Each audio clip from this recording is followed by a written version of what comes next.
Welcome to the Global Spin Podcast with me, Ryan Cramer, where we take a deep dive into the world of global selling and share the secrets to growing your brand in new markets. Whether you're looking to expand your brand, enter new markets, or boost your sales, we've got you covered. Tune in for unscripted, engaging episodes that will take you on a journey of discovery and success. Let's get started. Hey, what's up, everyone? Welcome back to the Global Spin Podcast. I'm your host, Ryan Cramer, and this is my corner of the internet where I bring the best and the brightest in the Amazon e-commerce and logistics space. We are having an unscripted conversation ready for you today, and we appreciate you joining us, whether you're watching us on social media, whether it be LinkedIn, Facebook, YouTube, or Twitter, or if you're watching us or listening to us on your favorite podcast destination. Watching us, you can do that on frisbi.com/Global Spin Podcast, of course. But if you're listening to us on your favorite audio destination, that can be Apple Podcast, Spotify, Google Podcast, wherever your heart desires, we'll be there. All you have to do is just search the Global Spin Podcast, and we'll be there to go through all of our amazing guests and episodes with the Global Spin Podcast. If you're new to the show, this is episode, I want to say number 8 or 9, but we're just chugging right along. My goal for this podcast is always to help brands take it to the next level, whether it be you have just started out on your journey, being an entrepreneur, doing this full-time, part-time, but you want to take that next step. Here at Frisbi, every episode is brought to you and fueled by Frisbi, which is helping brands take their brands to the next level in different markets, growing internationally on Amazon and beyond. But with the podcast, my goal is to make sure that you get golden nuggets from these experts, service providers, brands in the space who have done it for a long time. We've had brands on in the past who are doing 6, 7, 8 figures in Amazon, been doing it 10 plus years. We've had Amazon agencies, we've had service providers. We have the whole gauntlet here on the Global Spin Podcast. But my goal is to make sure that your time you spend here is worthwhile. So that being said, this podcast is definitely and 100% not just me talking. So you don't have to worry about hearing or just listening to me talk the whole time. But I bring on fascinating and interesting people I think is going to help you grow your brand in this space. So I reach out individually. I always make sure that this is not just an open forum. Whoever wants to join the podcast, come on in. I actually individually reach out and invite people who I think are doing great things in the space, have great stories to share, so on and so forth. So that being said, want to bring on our guest today. His name is David Ledbetter. He is the co-founder and CEO of Better Led Consulting, which is an Amazon agency, literally right down the street from me. We could have probably done this in person, but that's okay. This is always nice to do from the comfort of your own office or home or wherever you might be. But he's located here in Indianapolis, Indiana area, just like myself. And I actually titled this episode, which is one of the funner ones I've had coming up with, thanks to some creative juices in my brain. The brand Slugger, how a baseball pro dominates the Amazon game. And yes, he did play baseball, and yes, he is in the Amazon game. So I'm not lying about the title, but why don't we go ahead and bring him in and let's just chat for a little bit. So David Ledbetter of Better Led Consulting, thanks for joining us on the Global Spin Podcast. It is a pleasure to be here, Ryan. Thank you for at least bringing me on. Love the introduction. You definitely, I feel like I will add as much value as I possibly can to anyone listening to this. I know you got it in you, so that's why I invite you on. I have batted 1,000. I'm gonna keep using all the baseball puns like we were talking about this. I've batted 1,000 with all my guests. No one's let me down yet thus far, so you won't be the first. I promise you that. Hey, thanks for coming on. Again, welcome to the podcast. I'm not sure if you've been on one before, but when we talk in person, and we've met multiple times in person, you always have all these awesome nuggets and insights on you as a person, but your background is so fascinating, which is why I think why you have such a cool perspective on the space.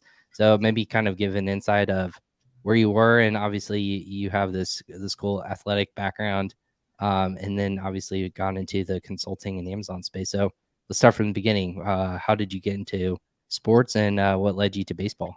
Yeah, that is a very wide question there, but I'll try and jump in with just kind of like my baseball history and then how that kind of like permeated to where I'm at in Amazon. But in baseball, it's kind of like, we were just talking about Little League baseball beforehand. Yep. You've got an 8-year-old. I've got 2 sons, both under the age of 4, though. So I'm just having them run out and get as much energy out as possible. They're already pitching. They're already in the backyard just throwing heat. I will say we're trying to get that, pronation, supination, make sure that it's locked in. But I would say at a young age, you kind of know what sports you're good at and whether or not you're really good at sports. So like and if you want to play sports, yeah, exactly. Yeah, and back then I was super chubby. Like I could hit bombs and throw really hard. I couldn't run that fast, but both of those skills like worked themselves out over time to be on the baseball field, and then ultimately went to Cedarville University, got drafted, and then played the minor leagues for 6 years. Never got a cup of coffee in the big leagues, but retired in 2018, and then here we are with Amazon. But I would say that time in the minor leagues, and even just curating that experience over and over of picking up the ball, trying to stay healthy, and learning discipline and a lot of humility too, whether or not you want to have that. Those traits, among many others, have worked themselves into the business realm. And I think that's been a lot of fun to be able to see that. And Amazon is just one of those places that you can do so many different things. And obviously with many things, there needs to be focus. And so it's been really fun to do that on both our own private label side, but also on the agency side. And but that's how I got in. I had a buddy of mine who went to Cedarville University and then started wholesaling on Amazon. And now he's still doing that and has a really good business, but also has some private label brands that he started. And he just taught us, hey, I just want to know I want to teach other people how to do what I'm doing, because anyone can do this. And so I'm an identical twin. He also got drafted to the Texas Rangers same year as I did. We got to play multiple years in the minor leagues. So very thankful for that time. But Rob Nestroff is his name. Rob was like, hey, I'll teach you guys how to do this. And that is how we got started in Amazon, was just wholesaling. And then ultimately moved to trying to move towards an agency, because we were coming in contact with brands that definitely needed help in just creating more discoverability for their brand. Like, how do I actually set myself up to be successful? How do I run PPC? Like, there's so many tools available on Amazon. How do I leverage these to the best of my ability and in an efficient way, depending on what you want to do? And that's how it started. And then we developed a couple of our own private label brands. Some have done well, some have not done well. Like, it's just give and take. Some on both sides, we've had success and failure, but you can't have success without knowing what the failure is like. And exactly, there's a lot of learnings there. Yeah. So kind of backing up and picking apart, which is a really, really cool story. And that's what I love about, the space I live in is getting asked those questions, and not everyone's the same, right? There's no same business model. There's no same brand. You can't literally cut and paste the same, the brand over and over again and get the same success. It's just impossible. So you went to school at your university, Cedarville University, which is where again? The Cedarville University. I'm kidding. Okay, I was gonna say, well, it's a title. It's in literally Cedarville, Ohio. Okay. Middle of these cornfields. It's 45 minutes from Dayton, Ohio, but more central Ohio. And if you look up Ohio and look at the number of universities and colleges there, I think it's like over 250. There's a lot. It's crazy. So it's just a small Christian school. And we went to you have to decide who you want to be. And I don't think a lot of kids think about that. Like, what kind of man do I want to become? And that was one of the questions that we asked ourselves before we, committed to a school. And Cedarville really checked that box for us. And we were going to be able to play baseball as well. And so had a great time. Definitely went with my brother. And then my high school sweetheart at the time, she went to Cedarville as well. And now we're married with 3 kids. There you go. Crazy. Nice story on the personal front too. So going there, you're obviously a student athlete. You're not obviously planning to graduate in Amazon. You're graduating. What's the focus there as a student athlete? I went to do accounting and finance, so I was going to do a double major, but never finished. Got drafted as a junior, but finished with finance. But the accounting background is extremely helpful, just to how to leverage numbers and how to use numbers within your business. So, and you can do that with finance as well, but I've always been fascinated with how money works in everyone's life. So not just in a business, it's obviously almost more fascinating in a business as you're around it, because there's a plethora of options that you have, especially as your business grows. But as it relates to finance in general, like always had an interest in that, and I would love to start a personal finance blog at some point, or some kind Never of too late. dude. Podcast or anything of that sort. It's never too late. We'll get it. I have this crazy idea, and I'll do this on the podcast. But I've got this mask, and I'm like, dude, I'm gonna call it Mando's Money, and teach people how to save themselves up to $1 million, as fast as possible. That's awesome. I like that. I like the concept, and it seems like, I mean, I have some things in the background you can probably see. I have a lot of Marvel little figurines and things like that, comic books. I'm a huge nerd. No one just knows it. I only tout it when it's applicable on, public internet podcast in my safe corner of the internet. So that's awesome. I love the idea. But it's good to have a money background. I think as a started business, I've always touted, and it's fascinating on the service side, and me being in Amazon and e-commerce for 8 years, there's a lot of missteps when it comes to the financial side of things, of like misstepping or knowing like your numbers, for example, of how much I should actually be selling versus how much I am selling a product for. There's just the math you can't make fit your numbers. Math is math. You can't fudge those things when it comes to finances. So it's always frustrating to see a client who's like, hey, why can't I make more money? Well, you're selling it for too little, and you bought it for too much. And economics 101 tells you that you will never make a profit. So it's just things like that when I'm sure you've had clients in that space. Is that frustrating coming from a financial lens to see who you want to work with and what brands you want to take on as clients? That's a great question on the agency. On the agency side, I'm always very forward about what we can do and what the cost is going to be to their overall business. So like they get a profitability report each month as well to say like, here's all of our fees. Here's all of your fees. If you want to give us your COGS, that's great. You don't have to. Obviously, you're going to sign like documentation that shows like we're not going to be able to use your information, but I can be as detailed as I want in there. And so you always want to be upfront about what are the goals. And if it is to keep and grow profitability, then let's do that and let's stick to that. Yeah. But I would say on our side as well, like we've experienced what that's like on the private label side, where you launch a product, you're like, okay, here's my expected cost, here's what my revenue is, and you basically forecast what you're going to do. But like when COVID came around, you have no idea what's going to happen. You buy at the wrong time. Like we bought a bunch of plastics for a category that we had, and just got dominated because the price that we bought at was like the peak of COVID when prices just got insane. We purchased, and then prices have since gone down over, I think, 60 or 70%. So we can't compete, but it's like, well, I'm just going to go ahead and shoot for the moon here and just sell out that product regardless. But you have to kind of like we always say you have to get in line with what is. You can't change what the present is. Yeah, sorry. We just had an unexpected guest on the podcast here with my dog, everyone who's listening. So he's excited to always make an appearance on the podcast, or at least he tries to. So that was a ill attempt by me to keep him out of the shop. But no, that makes sense. I think like as people, unfortunately, it's the timing aspect, right? It's when people buy too much or too little, or they can't forecast appropriately. And again, not to say that you did anything wrong. It's just like with economics in general or world economics. I was a guest on a podcast on Start a Puzzle with with Andrew Morgans of Markenology. He's an agency owner as well, and he said there's a lot of things that people and brands that he's talked with, just the economics of business and selling internationally or sourcing from different countries around the world. You just have to be mindful of when you sell in different countries. There's always these notions of, hey, the value and strength of a currency versus where you are versus where you're selling.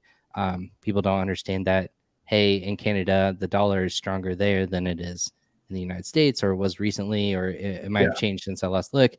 I was just in Europe on vacation, and when I'm buying things there, my dollar doesn't translate to euro as much. I actually lose 7 cents on every euro at the time I was there. And if I had a product here in the United States and I had a product in Europe and I bought the same exact thing, nothing was different, I'm actually losing money when I purchase it there with euro instead of a dollar here in the United States. So it's funny to see like people go into stores and they're like, oh, I'm going to buy Dolce & Gabbana here in Italy, which is where I was. And I was like, you could have just done that back at home and probably saved yourself 7%. And that's the economist in me. I'm like, why would you buy it? Something you could buy it back at home there it's a thing about where you buy it, where the money's coming from. So yeah, especially on the Canadian side, like that's something that we've always tried to tweak a little bit. Is like you can mess with pricing, and the other part is if you have a really large brand and you got to participate in map pricing, you have to be consistent with what you're doing. That makes it almost more difficult. But if like you just have a brand that's private on Amazon, you have so much more leverage to like move up and down on that price, which I don't think people do enough. Like we do that with some of our brands that can do that, but it's always easier to go down than it is to go up. So just keep that in mind. Yeah, absolutely. You never want to short yourself the value. The value is what you place on it, and obviously you can discount it and go from there. My efforts always when I was selling on direct to consumer was, hey, keep the price high, make people feel like they're getting a deal, whether it be high and they buy arbitrarily, they don't use the discount code. This is back in 2014 to 16 when I was selling garden flags online on our website. You would price them at MSRP prices and drop it where we could be competitive and have a discount. And there are products, so we were manufacturing, we knew our cost. But make people feel like they have a deal, like putting a coupon code releases dopamine. It makes you feel like you've gained system or you've got one over on the company. When in fact, if you look across the board at people and how their pricing strategy, a lot of the times they just list the price a lot higher constantly, and they will always drop it down to that basement price where they know they feel comfortable with. So it's never a gaming of the system. There's always that's why they price it so high so they can drop it down and make those margins in between. So do you remember like Jose Bank? Do you ever shop exactly? Yeah. The kings of that. They'd always be like, oh, buy 3 suits, get 1 free, or buy 3 suits at 60% off, and here's another one. I always thought that made Jose Bank look cheap, even though their stuff they're selling is $699, $99 if you go in there. It's like, oh, I just bought 4 suits for $400. And wording always it matters in the space too. When a lot of people say it's buy 2 get 1 free, well, you're actually buying the 2 most expensive ones and getting that 1 free. Or if you're doing buy 2 get 2, the math always works in the favor of it's only applied to the most expensive ones. And when you actually discount it at the end of the day, it's never 50% off. It's really like 20% or 25% because the math works out of, hey, you're buying 2 at full price, you get 2 at 50% off. Well, if you put it all together, it's really you're only getting a 25% discount. So again, making the math work for you or how you package it, it's not deceiving, but it's always a mind game of how people think and how to upsell and how to get people purchasing more. Psychology. Exactly. Like I mean, we're getting into much more of the psychology side of buying, and so like even when you think about bundles, it's the same idea, but it comes back to the profitability too. So like which item do you actually want to get in the hands of your consumer that's actually going to build your brand if you're wanting to build a brand instead of just having like one product. We're getting deep into it. We'll need another episode for that, exactly, for those psychology moments that we can get in and bring you back and talk about it more. But I kind of want to go back to our initial topic of the competitiveness of you as when you're going into the league. When you're drafted, obviously that's your job, right? And it's no secret that being a professional athlete, there's nothing else that you need to focus on. If you're not in season, you're in the off season training. And in baseball, there's very little downtime. Like you as a pitcher, for the position you played, that's a very competitive space, and you have to take care of your arm and you have to constantly work at it all year round. When's the conversation happening when you're in the minor leagues that next step has to be anything after baseball?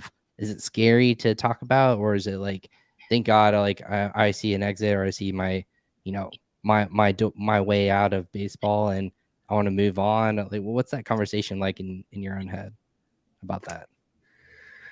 That question is one that a lot of people will, I think, shove to the side. A lot of times when you have the opportunity, that window of opportunity to be in baseball, like in the minor leagues, you really don't have that much time. So you might think, okay, hey, if I'm like a first round, second round draft pick, obviously you're going to get more opportunities. But if you're a lower round draft pick, your opportunities are limited. And if you don't excel in those opportunities, or like when an opportunity arises, then your windows, it closes. And at that point, you have a decision to make about like, how long do I actually want to stay in this? Or do I not know what I want to do? And I don't think a lot of people think about where they actually want to be. And if you just had a game plan for, all right, if it doesn't work out this way, then I'm going to do this thing. And then you never want to have, I think people get upset, especially in the professional athlete space, like with not thinking about plan B. Like, I'm burning all the ships. I'm only making it. And when you think like that, I think it actually very much limits you. So that's my hot take for the day, is that yes, you should be going all out on plan A, but you should also have plan B to think about, because it's truly not like you need that much time to focus on plan A. It's, again, comes back to just the discipline of what can I actually do that's going to move the needle on me getting better. If that's my mental game, then I need to focus on my mental game, but I can't do that for 24 hours a day. If it's my physical part of my game, then I need to focus on that, but it's not going to take 24 hours out of my day. Like, I need to get my sleep. I need to get my nutrition. I need to make sure that I'm sharpening my skills as it relates to my mental prowess and my creating that peak performance level. But there are so many other opportunities for you to still be thinking about what I can do in plan B. And so in today's realm, it's like, how do I build a brand while I'm in that space? And I don't think a lot of people, not like literally with an Amazon brand, but like even just your personal brand and what you do and what you're passionate about, that's a great time to find out about it, because you're going to have downtime in the minor leagues. You're going to have downtime in professional sports. It's just what you do. So that's kind of my feeling on it. But for me, I've always been just extremely curious. So in my own personal experience, I was always thinking about, plan B, like finish my degree while I was still playing, got a master's while I was playing. And that's really because I didn't really still know what I wanted to do. Everyone's like, oh yeah, you can keep going to school, get a master's. But I feel like now what I tell other people is, hey, just get out there and get experience in something that you want to do. Because that's going to give you probably more important wisdom as it relates to your career in your future than a master's degree will. Like, I got an MBA, so it's not like I have like a master degree in informatics or data analysis, exactly. Which I wish I would have been more focused or had a degree that was focused on one thing, but it didn't. So that's kind of my approach to, and I think that relates not just to professional athletes, but really anybody. Like, even as you're in college, that is a great time for you to be thinking about, what do I actually want to do, and like game plan. So that's great advice. And I can't imagine, again, you said a lot of downtime, and a lot of people think, baseball players, I mean, there's 162 game season. It's a lot but for pitchers, it's if you're a starter, once every 5 to 7 days, or it just depends on the rotation. And for the non-sports fans out there who are listening to this and thought you were on an e-commerce/business podcast, you are. But I think, like, for what you brought up, the downtime and planning on what's next and not having a roadmap of what you want to achieve, and you're only playing reaction, that's the worst kind of athlete, that you can only be reactionary. You want to be proactive. You want to make sure that you're securing yourself up for, again, the future, whether it be financially or physically, on what's next, and getting yourself in shape and mentally prepared. There's a lot of aspects that you have to take into account.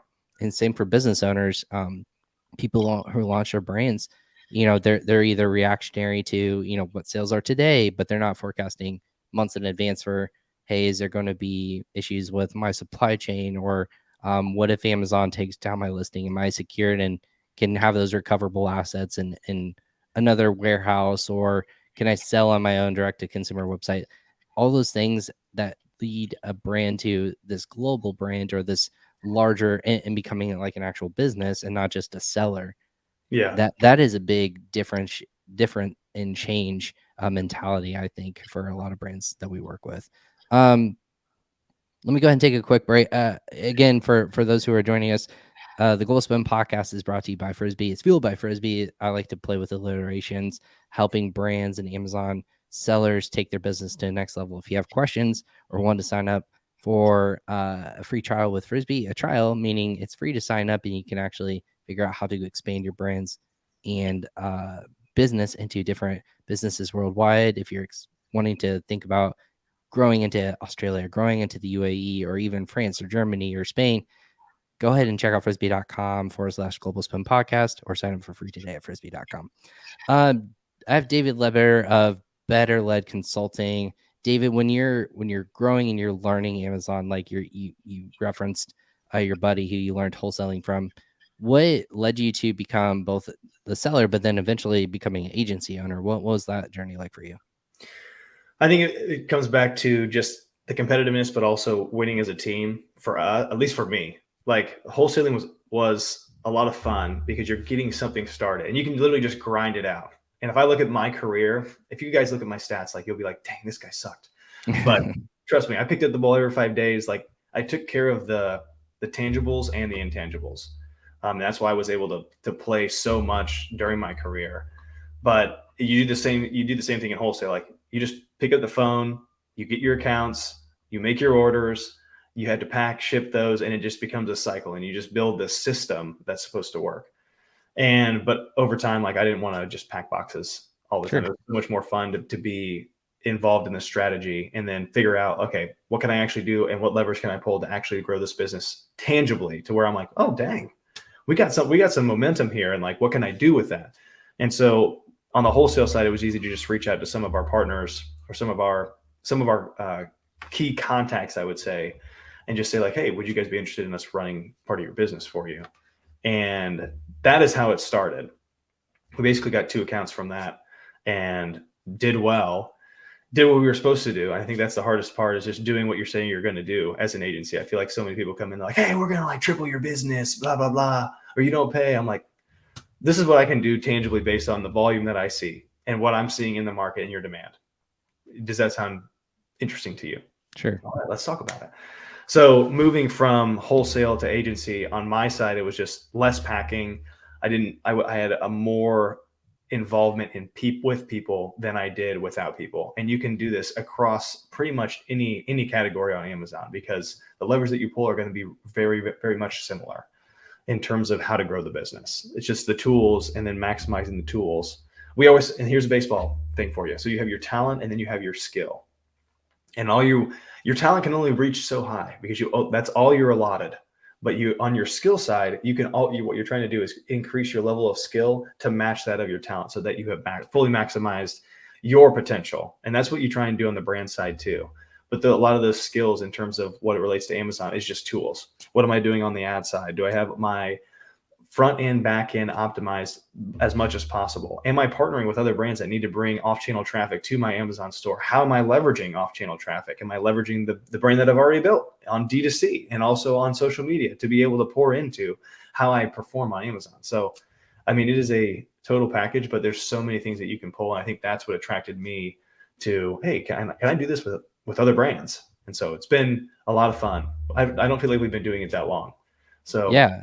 I mean, you guys have been around. How long has the agency been like out there and actively running? Basically since 2021. Okay. So yeah, you guys are a fairly new agency. So with that being said, you talked about maximizing opportunity. How do you do that as a company? Whether it be, is there tools, or is there what's your guys' take on if a brand walked to your door and saying, hey, this is where I'm at right now, and obviously there's this gap, right, of maximizing potential. There's a ceiling to that in theory, but how do you know what that ceiling is for a lot of these brands? Like what's that gap that you can, for say you guys are at 40% right now, but we can take you to 100, and this is how. A lot of it has to do with like even how we outreach is like, I just want to reach out to brands that I know we can make a difference for. If someone's just crushing it already, and then I come to them and I say like, oh, I can do all these things on the front and back end of your listings, like that's probably not necessary. You've got a team that's already doing that. What I can do is say, hey, let's check your PPC performance and see if we have anything that we can add on that side. Are you using DSP? Okay, what's that look like? But other than that, I'm always very honest, and it really comes back to like, what are your actual goals? And then leveraging tools just like Helium 10. That's what we're certified in. Is okay, can I track the demand? What's the market look like? Is there a market trend? And you can just track that based on a lot of search volume, is at least what we use, because you're able to see kind of like what phrases are working. And Helium 10's been fun with like the Google side, but I don't know if they're I don't know if anyone from Helium 10 is going to listen to this, but I think on We their do. All of them listen to this. Don't ever doubt this podcast power. It's well, everyone from figure Helium out 10 the listens. Google side so that your Google search volume is locked in rather than algorithmic. But that's neither here nor there. So, but I love what they do on Amazon. And that's generally how we work out the supply and demand. Is like, what's your market take? And if a brand will let us in to see like their brand analytics, then you can see a lot more in terms of their market share and for those specific phrases and words that are going to drive business. Do you use a lot of it just based on Amazon potentiality, or is there after Amazon, right? There's like that step of building a brand on Amazon, but then there's also building a global brand. And I always say that a global brand can be touching multiple markets, different countries, different abilities to be in retail or not. How do you guys step above and beyond just Amazon, or what's the take on that? I stick to what we know and what we know we can perform on, which is typically Amazon. Helium 10 works with Walmart really well, and so we can integrate on that side, and we have. But I try and keep it as specific to Amazon as possible for now. I think our next step would be moving into like Google Ads and then drawing traffic, basically partnering with Amped, which is a super solid tool if you've never heard of it. Yeah. And letting them kind of draw traffic off Amazon and bring it into Amazon just through Google Ads. But then moving to like D2C sites and actually turning into the full blown marketing agency or digital agency, that'd be awesome. But I really want to be good at this one thing, which is Amazon right now. Yeah. You have the headshot concept and you want to be good at Amazon and Amazon Loan, but within that ecosystem, I'm curious. I'm gonna press a little here. Within the Amazon ecosystem, as we know that there's multiple markets, and besides just .com, are you guys exploring what's the world of Amazon and their 20 plus marketplaces? Do you guys explore in those venues, and how do you become, you know, the masters of more and more Amazon marketplaces? As each and every different country is unique and different. How are you guys going to press in that direction? We haven't even pushed on that side. A lot of I would say our clients are not large enough to where that's significant to them yet. So we pretty much stick to anyone that is in the NARF program, and those are just the marketplaces that we do stick to. But if you think that we should expand, hit me up. We'll talk about this after this, but like I think each client has a unique, I would say, value proposition that could be used across the world. I think the next part is just making sure that again, the front end, back end, and making it listing ready is conducive with the way that marketplace operates. Absolutely. Well, and as we, as anyone would say in the expansion side of things, is there's always going to be opportunity.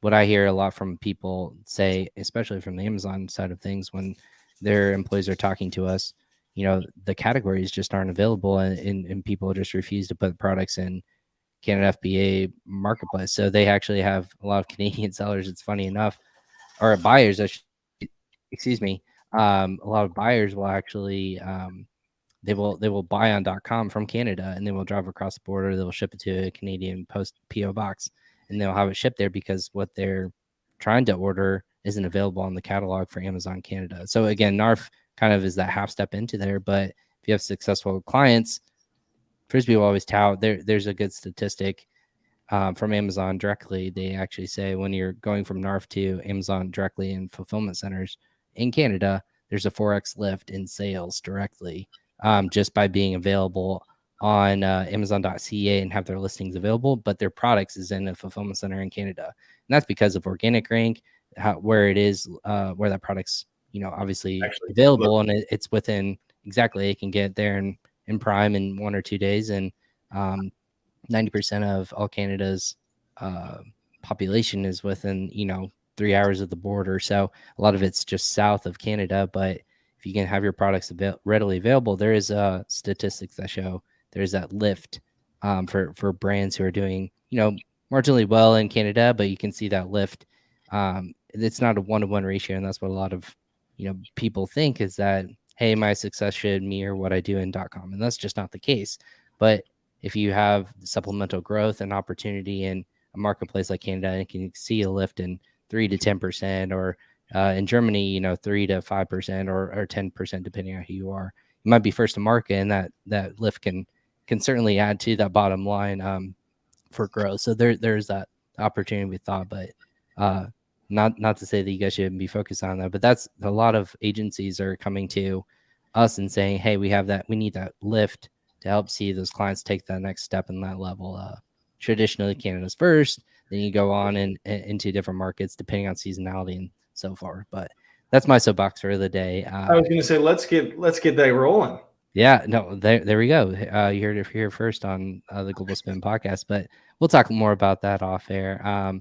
But when you guys were talking about building this agency, David, what was there a specific focus you wanted to work on? You said, hey, we have brands that are not as small or big and ready for that. Are you guys targeting a certain area brand or a certain niche category? What's that sweet spot for you guys that you wanted to and or want to work with? I would say it's not a specific category as much as it's like revenue, and then how much can we actually feasibly do? Because my job is to figure out how to build a great business on Amazon for good people. Like, yes, you'll get your fair share of bad apples, but how can I make something that's long term and will essentially let us just run a lot of the business? And that typically results around someone doing like 30K, to 300K a month in revenue, because there's so many triggers that you can pull to get them to that next level. And so we've never scaled a business from, let's say, 1 million to 1.5 million a month on Amazon. And so I want to do that, but I think you need to lay the groundwork and figure out how to do that with a smaller person. And then my idea would be, how do I just make the person who's small into that bigger person by providing a more consultative experience, rather than being like, hey, we're just going to do this one off and we'll be done. See you later. Yeah. So you want to be a partner and a person who works with those people long term. Yeah. And grooming the understanding of like, hey, this one marketplace should interact with what you do as an entirety, as a brand. Sure. And that's what's fun. But I would say the smaller businesses just have hit more often than the big ones. What does the competitive side of you come out in either like earning business from people, or when you have a brand and you're working with it and you see that someone is like keeps eking you out in sales or something, you're not sure like what their edge is or competitive advantage is? Does that side of you like take over and make you either a monster, or does it really drive you and your team there? I would say here's another hot take on just how agencies, just a lot of how agencies work. And I think I've talked to you about this. Is I think that 98%, if not 99% of people are doing the same exact thing across. That you are as an agency or as service provider. As I say, exactly. I think the way that you change that, and that's just because if you're actively involved with Amazon in instituting new tools and then implementing those tools in for your business, for your clients, like the only way you can just transfigure those in a different way. But ultimately, the way that knowledge spreads, it's so quickly right now. If you're just actively involved in the learning process and actually taking that to heart, rather than just saying, hey, it is what it is, I'll see you later. You're going to be ahead of the curve on what everybody else is doing, and you're going to be up to par with what they're doing. So I think the only thing that you can do differently is how you treat your customer, how you treat your client, and actively giving them the nurturing that they need over time. And so that's, I think, where I get really more competitive, is like, I want them to feel like I'm providing them the best service they could possibly get. And what does that look like? Hey, obviously that has to do with reporting, but is there anything else I can do? Here's how we're going to grow your business, XYZ. And just trying to be very pointed about, this is what we're doing, this is how we're doing it. And then when it gets done, saying, hey, this is it's done. What do you think? What can we do better? And then if we just keep doing that over and over, we're going to have that is how you keep a business, I think. But I don't know.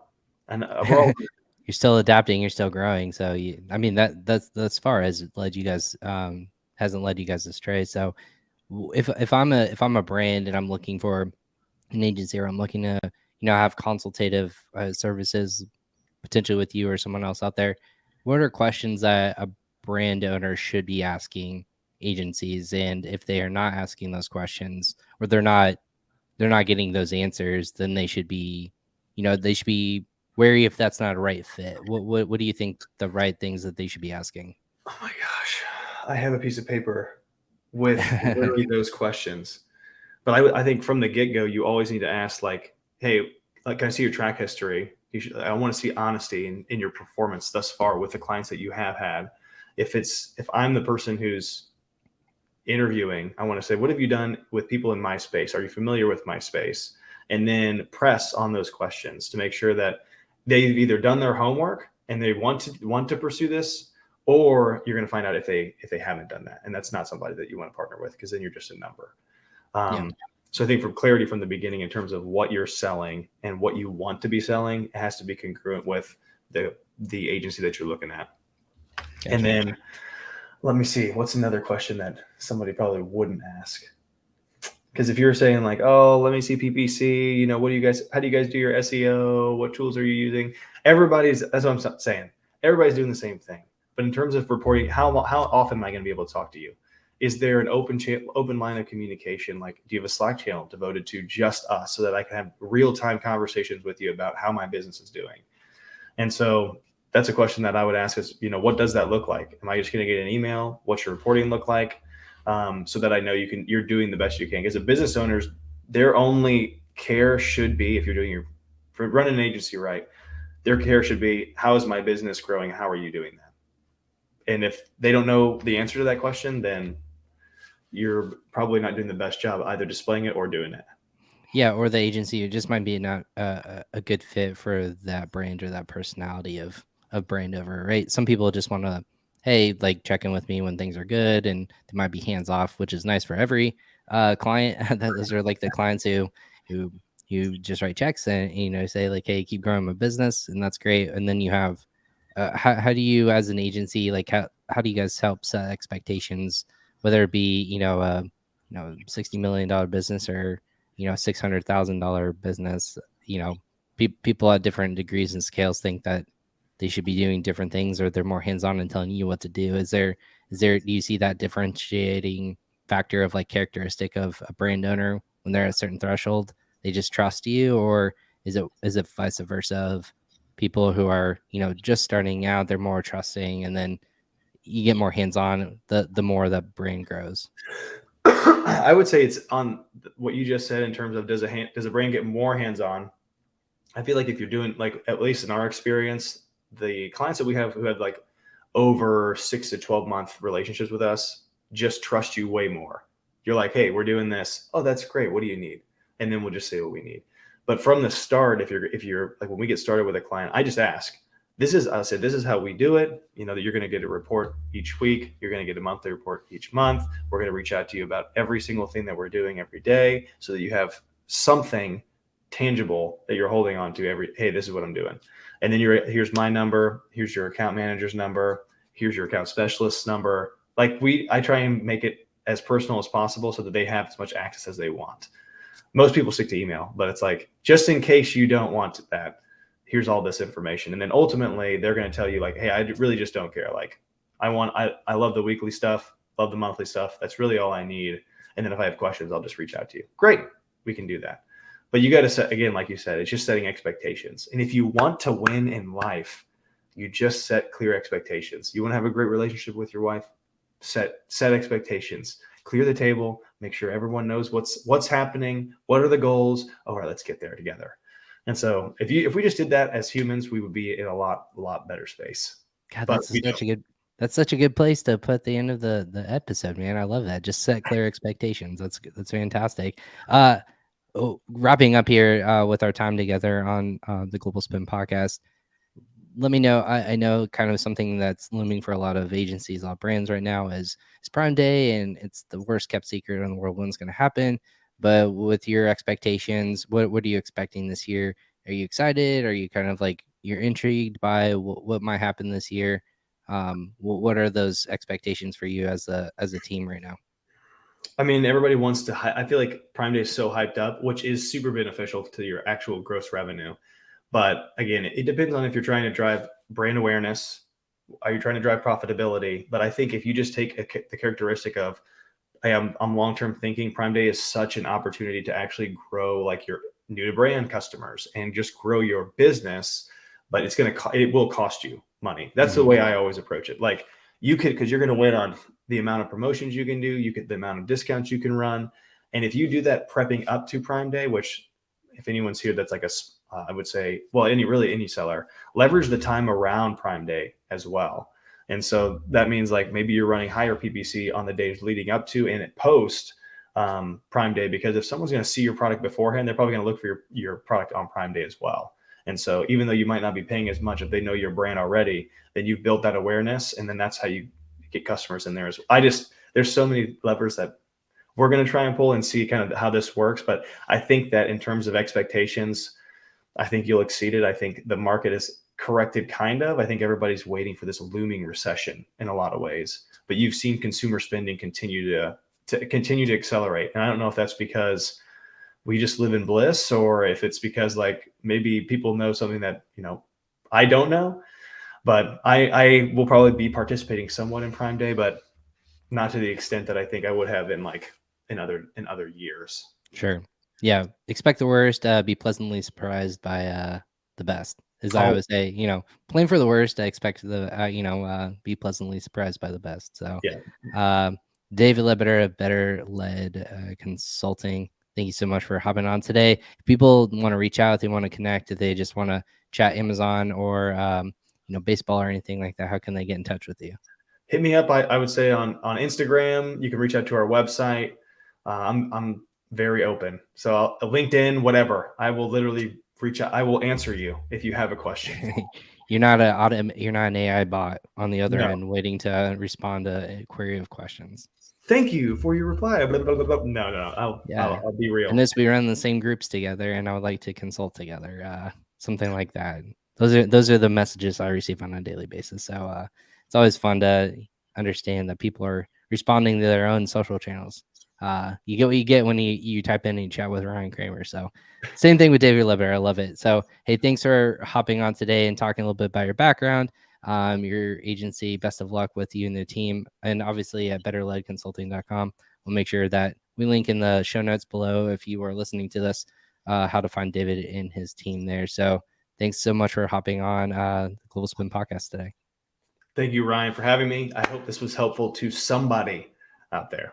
Oh, no doubt. Absolutely. And thank you so much again. Now, friend of the show, I want to say friend in real life, friend of the show of Global Spin Podcast. You're more welcome to hop back on anytime. I will happy to jump on. Let's check base in a few months and see where we're at. Let's check in and see how things are going and going into Q4. Exactly. We need to go back and get coffee and catch up in real life as well. So thanks again for hopping on. And everyone else, thank you for hopping on and listening to the Global Spin podcast. A couple episodes, someone said, thanks for spending with us. We're working on little taglines here on the podcast, but thanks for spending some time listening to our guest today, David Ledbetter of Better Led Consulting. You can reach out to their team at betterledconsulting.com. And of course, you can reach out and listen to all of our past episodes. Just go back if you're listening to this on all of our channels, and you can actually find us on, again, Apple Podcasts, Google Podcast, or if you look up Frisbi on YouTube, you can watch all of our past episodes as we release them. We have plenty of brands, plenty of agencies, and more to come with people who are leading the space in the Amazon, again, e-commerce and logistics space. So if you have questions or insights, you can either reach out to us on the social channels, or you can reach out to me at ryan@frisbi.com. That's FRISBI.com. And or Frisbi. I'm gonna say that again. FRISBI.com. There you go. I can spell today, finally. But you can reach out to me at that email address. And again, make sure you subscribe to all of our podcasts at the Global Spin Podcast, or you just search for us on Google and you'll be able to find all those destinations as well. This has been Fueled by Frisbi. Again, Frisbi.com. Go and check us out if you want to expand your brand globally through Amazon. It takes literally a few minutes to sign up and check us out for free. Go ahead and look at Frisbi.com. Mention that you found us on the podcast as well. So I'm Ryan Cramer. I'm the guest of the Global Spin Podcast. We'll catch you on the next episode here in the near future. Take care, everyone.